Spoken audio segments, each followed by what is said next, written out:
കൊണ്ടുവന്ന് മയ്യത്തിന്റെ മുകളിൽ പുതക്കണം. മരിച്ച ഉടനെ ചെയ്യേണ്ട കാര്യങ്ങളായി പറയുന്നു. അദ്ദേഹത്തിന്റെ വയറ്റിന്റെ മുകളിൽ എന്തെങ്കിലും ഒരു ഭാരമുള്ള വസ്തു വെക്കണം. അദ്ദേഹത്തെ വെറും നിലത്ത് കിടത്താതെ എന്തെങ്കിലും ഒരു കട്ടിലിന്റെ മുകളിൽ കിടത്തണം. ഇവിടെ മഹാന്മാര് പറഞ്ഞു, കട്ടിലിന്റെ മുകളിൽ കിടത്തുമ്പോഴും ഒരു തുണിയും വിരിക്കാതെ വെറും കട്ടിലിൽ കിടത്തലാണ് നല്ലത്. എന്താ അതിന്റെ കാരണം? ഈ നിലത്ത് കിടത്തരുത് എന്ന് പറഞ്ഞത് അവിടെയുള്ള നനവ് മയ്യത്തിന്റെ ശരീരത്തിലാകുമ്പോൾ മയ്യത്ത് പെട്ടെന്ന് നാശം സംഭവിക്കും. ഇതുപോലെ വസ്ത്രം വിരിക്കേണ്ടതില്ല, വെറും കട്ടിലിൽ കിടത്തണമെന്ന മഹാന്മാർ പറഞ്ഞത്. അതിന്റെ കാരണവും പറഞ്ഞത്, വസ്ത്രത്തിൽ കിടത്തുമ്പോൾ അല്ലെങ്കിൽ ഒരു തുണി വിരിച്ച് കിടത്തുമ്പോൾ അതിന്റെ ചൂട് കൊണ്ട് ശരീരം പെട്ടെന്ന് നാശത്തിലേക്ക് എത്താൻ സാധ്യതയുണ്ട്. വെറും കട്ടിലിൽ അഥവാ മരത്തിന്റെ മുകളിൽ അങ്ങനെയാണ് കിടത്തേണ്ടത് എന്ന് പറഞ്ഞു. കഴിയുമെങ്കിൽ ഖിബലയിലേക്ക് അദ്ദേഹത്തെ ചെരിച്ച് കിടത്തണം, മരണമാസന്നമായ ആളെ കിടത്തുന്നത് പോലെ. മരിച്ച ഉടനെ ചെയ്യേണ്ട സംഗതികളാണ് എന്ത്? മേൽ പറഞ്ഞതൊക്കെ വിശദീകരിച്ച് അവസാനം പറഞ്ഞു, അദ്ദേഹം മരിക്കുമ്പോൾ ഉള്ള ഡ്രസ് അത് മാറ്റേണ്ടതാണ്. മാറ്റുന്ന സമയത്ത് മറ്റുള്ള ആളുകൾ അദ്ദേഹത്തിന്റെ ശരീരവും ഔറത്തും കാണുന്ന അവസ്ഥ ഉണ്ടാകരുത്. എന്തിനാണത് മാറ്റുന്നത്? ഉടനെ ഡ്രസ് മാറ്റണം എന്തിനാണ് പറഞ്ഞത്? ആ ഡ്രസ്സോട് കൂടെ തന്നെ മയ്യത്തിനെ വെച്ചാൽ മയ്യത്തിന് ശരീരം പെട്ടെന്ന് നശിച്ചു പോകും. അപ്പോൾ പിന്നീടുള്ള കർമ്മങ്ങൾക്ക് നമുക്ക് പ്രയാസമുണ്ടാകും. അപ്പൊ മരിച്ച ഉടനെ ചെയ്യണമെന്നാണ് ഇമാം നബവി റളിയല്ലാഹു അൻഹു പറയുന്നത്. ഇത് ഇമാം നബവി റളിയല്ലാഹു അൻഹു മിൻഹാജിലും അതുപോലെ റൗദയിലും എല്ലാ ഗ്രന്ഥങ്ങളിലും പറഞ്ഞു. ശാഫിഈ മദ്ഹബിലെ ഗ്രന്ഥങ്ങളാണ് ഇതൊക്കെ. അതിന്റെ പുറമെ ഞാൻ വായിക്കുന്നു 1-2 ഗ്രന്ഥങ്ങൾ കൂടെ. ഇമാം ഇബ്നു ഹജർ അൽ-ഹൈതമി റളിയല്ലാഹു അൻഹു അവിടുത്തെ തുഹ്ഫയിൽ പറഞ്ഞു, സുന്നത്താണ് അദ്ദേഹത്തിന്റെ ഡ്രസ് മാറ്റി കൊടുക്കൽ. അദ്ദേഹം മരിക്കുമ്പോൾ ധരിച്ചത് ശരീരം ഈ വസ്ത്രം കൊണ്ട് ചൂടായി പകർച്ച ഉണ്ടാകാതിരിക്കാൻ പെട്ടെന്ന് തന്നെ മാറ്റണം. ഇയാൾ ഷാഫി ഇമാമിന്റെ പേരിൽ പറഞ്ഞെന്താ? പെട്ടെന്ന് മാറ്റണ്ടയില്ല. പിന്നെ ഷാഫി ഇമാം പറഞ്ഞു, ഏറ്റവും അഫ്ളല് മയ്യത്ത് കുളിപ്പിക്കുമ്പോ മാറ്റലാണ്. ശുദ്ധ അസംബന്ധം. ഞാനിത് ആക്ഷേപിക്കാൻ പറയല്ല. വിവരമില്ലാത്തവർ മതം പറയാൻ നടക്കരുത്. ഒരു നാട്ടിൽ നടക്കുന്നതാണ് വിമർശിക്കുന്നത്. അത് ഷാഫി ഇമാമിന്റെ പേരിൽ വെച്ചിട്ട് അത് എത്ര വലിയ അപരാധമാണ്. തലശ്ശേരിയിൽ ഞാൻ പറഞ്ഞുവല്ലോ, ഇന്നും ഇന്നലെ തുടങ്ങിയതാണോ മരണം, മയ്യത്ത് സംസ്കരണം. എന്നിട്ട് കേവലം ഒരു പ്രഖ്യാപനം നടത്തുക, അതിന് ഇമാമിന്റെ പേരിൽ വെച്ച് കെട്ടുക, എന്നിട്ട് ബാക്കിയുള്ള ആളുകളെ പരിഹസിക്കുക. അദ്ദേഹത്തിന്റെ പരിഹാസമൊക്കെ ഞാൻ ശേഷം നിങ്ങൾക്ക് കേൾപ്പിക്കുന്നുണ്ട്. നമ്മുടെ നാട്ടിൽ അബ്ദുള്ള മുസ്ലിയാരും അതുപോലെ തന്നെ ഈ പള്ളിയുടെ ചുറ്റുഭാഗത്ത് കിടക്കുന്ന മഹത്തുക്കളും, തലശ്ശേരിയിലെ ജുമഅത്ത് പള്ളിയുടെ ചുറ്റുഭാഗത്ത് കിടക്കുന്ന മഹത്തുക്കളും അവര് പഠിപ്പിച്ച് പ്രവർത്തിപഥത്തിലൂടെ കാണിച്ച് ഇന്നും നിലനിൽക്കുന്ന ആശയങ്ങൾ അതെന്തിന് ചോദ്യം ചെയ്ത് വേണ്ട വേലക്ക് നിൽക്കണം, എന്തിന് ഇവിടെ കുഴപ്പമുണ്ടാക്കണം, എന്തിന് വെറുതെ ഈ സമുദായത്തിൽ തർക്കം വലിച്ചിടണം. ഞാനിത് ഗൗരവത്തോടു കൂടെ തന്നെ ഓർമ്മപ്പെടുത്തുകയാണ്. ഇമാം മഹാന്മാർ പറഞ്ഞു, ശർഹുൽ മൻഹജിന്റെ 2-ാം പാളി 140-ാമത്തെ പേജിൽ കാണാം, വസ്ത്രം പെട്ടെന്ന് അഴിച്ചു മാറ്റണമെന്ന് പറഞ്ഞത് ഈ മയ്യത്തിന് നാശം വരാതിരിക്കാനാണ്, ശരീരത്തിൽ പകർച്ച വരാതിരിക്കാനാണ്. ഇത് അസ്നൽ മതാരിബ് 1-ാം പാളി 297-ാമത്തെ പേജിൽ നമുക്ക് കാണാൻ കഴിയും. നോക്കൂ, നിങ്ങൾ പുതിയത് പറഞ്ഞ് ആളാകാൻ ശ്രമിക്കുക. ഇനി ഞാൻ പറയട്ടെ. രണ്ടാമത് ഇദ്ദേഹം പറയുന്നത് എന്താണ്? അപ്രിയ സത്യങ്ങളാണെന്ന് അദ്ദേഹം ആദ്യം പറഞ്ഞത്.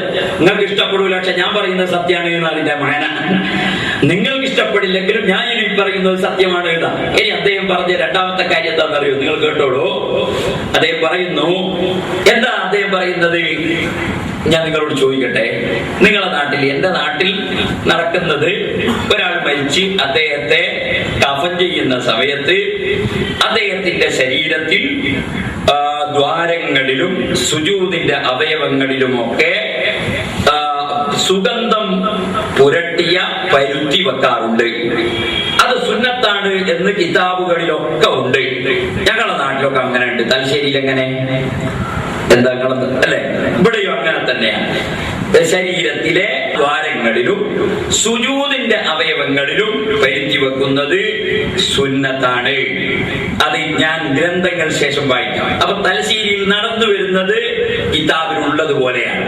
എന്നാൽ ഇദ്ദേഹം ഒരു പുതിയത് പറയുന്നു. അദ്ദേഹം പറയട്ടെ, അത് വെച്ചുകൊടുത്ത മയ്യത്ത് കുളിപ്പിച്ചെല്ലാം കഴിഞ്ഞു കഴിയുമ്പോ സാധാരണ ഇന്ന് നമ്മുടെ ഇടയിൽ കാണുന്ന ഒരു സംഗതിയാണ് ദ്വാരങ്ങളെല്ലാം പരുത്തി വെക്കുക എന്നുള്ളത്. മൂക്കില്, പിന്നെ കണ്ണിൽ വെക്കൂലേ, ചെവിയില്, പിന്നെ ഇങ്ങനെ പല ദ്വാരങ്ങളിലൊക്കെ വയ്ക്കും. പക്ഷെ അത് സുന്നത്തല്ല. ദ്വാരങ്ങളിൽ, മയ്യത്തിന്റെ ദ്വാരങ്ങളിൽ പരുത്തി വയ്ക്കുക എന്നുള്ളത് ഒരു സുന്നത്തല്ല. അങ്ങനെ ആരും ധരിച്ചു വയ്ക്കരുത്.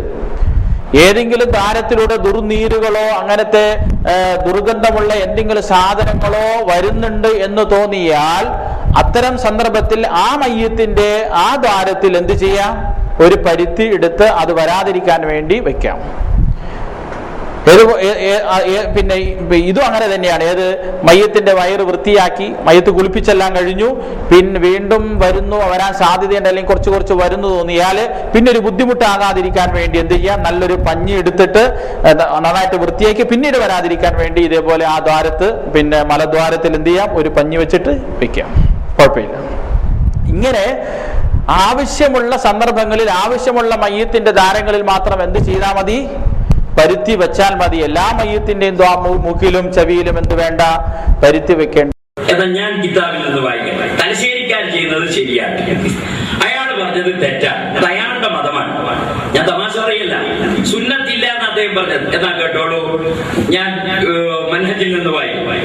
മഹാനവറുകൾ പറയുന്നു, വസുന്ന, സുന്നത്താണ്, സുന്നത്തില്ല എന്നല്ല, വസുന്ന, സുന്നത്താണ്.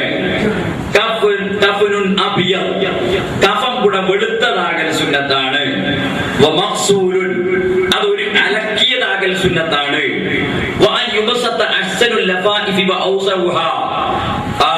ആദ്യം നല്ല കഫം കൂടെ ആദ്യം വിരിക്കുക. അതായത് ആദ്യം വിരിക്കുന്നത് ഏറ്റവും നല്ലതാവുക.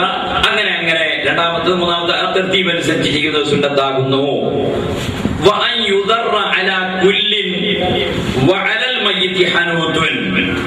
മയ്യിത്തിനെ കഫൻ ചെയ്യുന്ന കഫം പുടയിലും മയ്യിത്തിന്റെ ശരീരത്തിലും സുഗന്ധമാക്കുന്നത് സുന്നത്താണ്. മയ്യിത്തിനെ കഫം പുടയുടെ മുകളിൽ മലർത്തി കിടത്തുന്നത് സുന്നത്താണ്. കേട്ടോ, സുന്നത്തുകൾ ഓരോന്ന് വിവരിച്ച് പിന്നെ നമ്മൾ പറഞ്ഞ വിഷയത്തിലേക്ക് എത്തുക. മയ്യിത്തിന്റെ ദ്വാരങ്ങളുടെ മേൽ ആക്കൽ സുന്നത്താണ്. ദ്വാരങ്ങൾ ഏതൊക്കെയാണ്?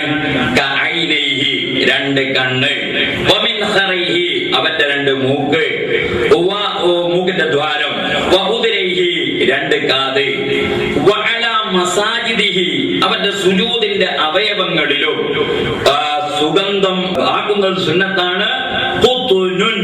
പരുത്തി വെക്കുന്നത് സുന്നത്താണ്. അദ്ദേഹം പറഞ്ഞത് അത് സുന്നത്തില്ല എന്നാണ്. പരുത്തി വെക്കുന്നത് സുന്നത്താണ്.